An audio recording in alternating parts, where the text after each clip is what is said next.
Halo sahabat YouTube, kembali lagi dengan DS Review. Kali ini saya mau cerita sedikit ya mengenai Redmi 13C. Jadi Redmi 13C ini saya coba pakai mulai dari tanggal 15 Desember 2023 ya sampai sekarang video ini dibuat. Ini saya ceritain pengalaman pemakaian lah. Jadi kurang lebih sekitar 2 bulanan memakai Redmi 13C ini. Apa aja kelebihan dan kekurangan dari HP ini. Oke, jadi yang pertama saya bicara kelebihan aja dulu ya guys. Jadi biar kalian bisa tahu kenapa kalian harus beli HP ini. Oke, nanti setelah saya jelaskan semua kelebihannya baru saya akan bahas masalah kekurangan dari HP ini. Oke, jadi yang pertama kelebihan yang saya temukan di HP ini itu ada 6 guys. Yang pertama yaitu kameranya guys. Untuk di kelas harga 1 jutaan ya, sekitar 1,5, kamera 50 megapiksel ini dari pengalaman yang saya pakai, HP-nya itu Realme C51 NFC, terus Samsung A05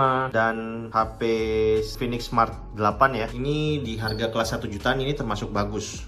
Kamera 50 megapikselnya ini menurut saya sih termasuk bagus ya, Redmi 13C ini. Terus yang kedua kelebihannya, fitur-fitur yang ada di HP ini termasuk lengkap guys. Jadi sudah layarnya ini cukup bagus ya, layar yang dipakai ini bagus. Terus sudah 90 Hz juga, kualitas warnanya juga bagus. Kalian bisa lihat pakai ini bagus ya, nyaman gitu, enak lah dipakai. Terus LCD juga sudah 90 Hz, jadi kelihatan kalau di slide-slide gitu ya lumayan lah, mulus. Oke, terus yang ketiga itu tampilan modelnya ya. Jadi bentuk dari HP Redmi 13C ini termasuk menarik sih menurut saya guys. Kenapa? Karena dengan model kamera seperti ini itu mirip sekali dengan HP sejenis kayak yang kelasnya lebih di atas ya, kayak Realme 10 Pro Plus. Waktu saya pertama kali pakai HP ini, terus istri saya lihat modelnya, loh kok HP-nya mirip kayak HP dia gitu, yang harganya lebih mahal dari HP ini. Dia sempat komplain kok bagus gitu loh. Wah, HP-nya itu modelnya udah ya sudah jadi harga 1 jutaan guys.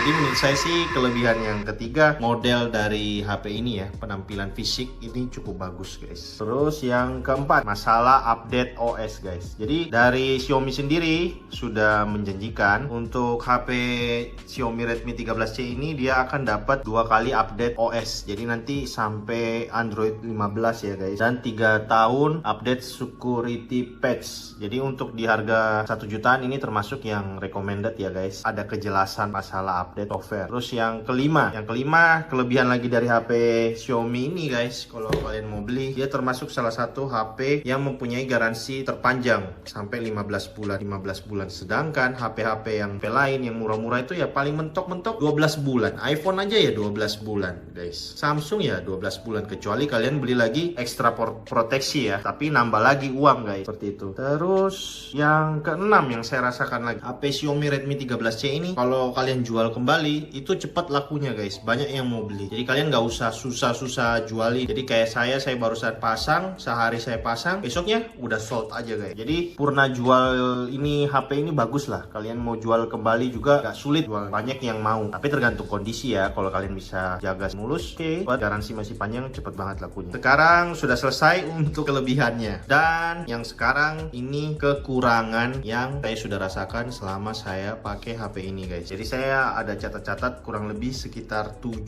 kekurangan dari HP Redmi 13C ini. Di samping kelebihannya yang banyak, dia juga punya kekurangan yang saya rasakan guys. Oke, jadi yang pertama yang saya rasakan sangat mengganggu dari HP ini, pertama penyimpanan internalnya guys. Jadi di sini ini yang punya saya, ini yang RAM-nya 6, memori internal 128 guys. Nah, jadi kalau kalian pertama kali pakai HP ini, kalian install aplikasi itu, kalian pakai, kalau masih terpakai sedikit ya memori internalnya itu masih oke lah, masih bisa, nggak lemot-lemot banget gitu guys. Tapi kalau kalian sudah mulai pakai sampai tinggal sedikit, ibarat sudah mau hampir habis ya, misalkan 128 tadi sudah hampir habis, karena memorinya masih dari eMMC ini guys, kalau space-nya tinggal sedikit mulai kerasa kayak lemot gitu guys. Jadi sebelumnya saya sudah pernah pakai Infinix Smart 8 yang entry level ya, itu sudah pakai UFS, dipakai sampai memorinya tinggal sedikit masih tetap kencang guys, buka-buka aplikasi itu masih kenceng, cepet. Kalau pakai Redmi 13C ini dari masih baru ya. Kalau kalian sebelumnya pakai storage-nya yang sudah UFS itu seperti ini contohnya guys. Kalau kalian sudah pakai storage yang UFS ini, terus kalian pindah ke MMC, itu ibarat rasanya seperti kalau kalian pakai komputer dari pakai hard disk terus ke SSD SATA gitu loh guys. Kurang lebih kayak gitu rasanya ya. Jadi agak terasa lambat. Apalagi kalau sudah mendekati memori internalnya ini hampir full ya. Misalkan tinggal 20 atau 30 GB begitu, lebih kerasa lebih slow gitu guys. Saya nggak tahu kenapa. Tapi kalau masih kayak banyak seperti ini storage-nya masih aman-aman lah. Masih bisa ditoleransi. Tapi kalau udah mulai full, nah disitu baru mulai kita merasa buka apa itu kayak masih loading, ke Shopee, balas customer atau apa itu kayak agak lama gitu loh proses buka-buka. Gak bisa satset seperti yang UFS ini guys. Pakai memori internal UFS itu sih. Itu yang pertama yang saya rasakan. Kekurangan dari Xiaomi Redmi 13C ini. Terus kekurangan yang kedua guys. Kekurangan kedua, speakernya ini kan dia cuma satu. Suaranya ini tidak besar guys. Maksudnya kalau kalian misalkan di tempat yang sangat berisik, misalkan rame gitu, terus kalian lagi nonton YouTube atau denger musik pakai suara ini atau kalian loudspeaker gitu, suaranya agak susah jelas kita dengar guys, ketutupan karena kurang keras menurut saya. Speakernya ini kurang menggelegar lah ya, maklum ya, nggak bisa komplain juga, harganya cuma 1 jutaan. Itu yang saya rasakan sih, kualitas speakernya ini sangat kurang menurut saya. Terus yang ketiga yang saya rasakan di sini, tiba-tiba kayak misalkan nih kita buka aplikasi apa gitu, dia banyak iklan guys. Jadi misalkan kita mau buka apa aplikasi gitu, kadang-kadang ini udah karena saya udah habis reset ya. Kalau sebelum saya reset itu kadang-kadang banyak aplikasi saya buka ada iklannya. Seperti itu sangat mengganggu sih iklan-iklan di HP ini. Meskipun saya udah banyak yang saya hapus-hapusin ya. Misalkan di sini aplikasi-aplikasi yang nggak penting apa itu saya udah hapus-hapusin. Cuma kalau kalian buka aplikasi tertentu akan muncul-muncul iklan gitu guys sih. Tapi ya pinter-pinter kalian lah. Pokoknya yang mengganggu blok, hapus instalannya kalau bisa dihapus atau tidak nonaktifkan. Itu sih yang saya lakukan untuk mengurangi iklan di HP Xiaomi Redmi 13C. Yang ketiga kekurangannya. Terus yang keempat yang saya rasakan juga termasuk fatal juga di HP ini, pengecasannya guys. Lama sekali. Karena kalau kita sudah terbiasa memakai yang fast charging gitu, begitu pakai di HP ini, apalagi pakai charger bawaan guys. Charger bawaannya ini kan 10 watt guys. Kalau kalian bisa lihat di sini.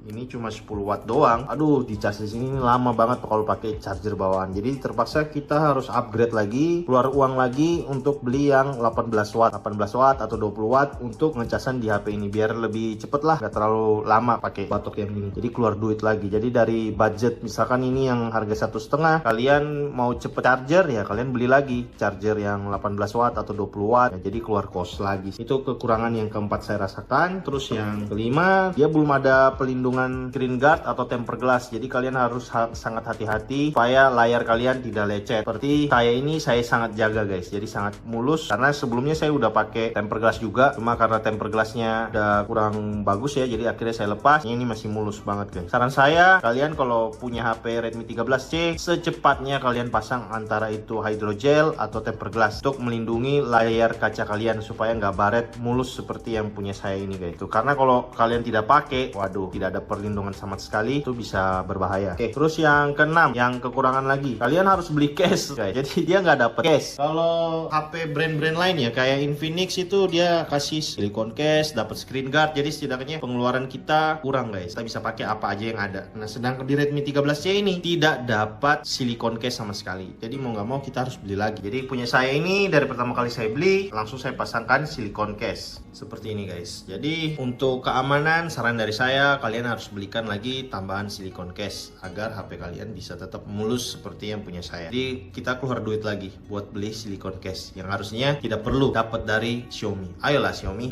masa kalian silicone case aja nggak dikasih di Redmi 13C. Oke, terus yang ketujuh, yang kekurangan lagi yang saya rasakan dari Xiaomi Redmi 13C ini. Ini yang kekurangan terakhir guys. Oke, nah back case belakang dari Xiaomi Redmi 13C ini itu mudah jamuran seperti ini guys. Kalian bisa lihat kamera ini ada titik-titik kecil seperti itu, padahal HP ini sangat dijaga guys. Jadi dari pertama kali dibeli langsung dipasangin case seperti ini, tidak pernah keluar case. Begitu pas dikeluarin dilihat, wah ternyata ada jamur yang tidak bisa hilang. Pun kita udah lap bersih gitu loh, pembersih kain kain halus, tetap belakangnya ini sangat mudah jamuran seperti itu guys. Kalian bisa lihat ini titik titik-titik kecil ini. Itu sih, karena dia glossy ya, glossy kayak gini mengkilat, jadi mudah jamur-jamur kecil-kecil kayak gini guys. Dan ini nggak bisa hilang kecuali kalian ganti back case, atau begitu kalian baru beli langsung kasih kalian pasangin screen guard gitu guys, atau hydrogel bagian belakangnya, baru tidak ada jamurnya. Tapi kalau kalian tidak pakai seperti saya, kalian cuma pakai silikon case doang, kan ada jamur.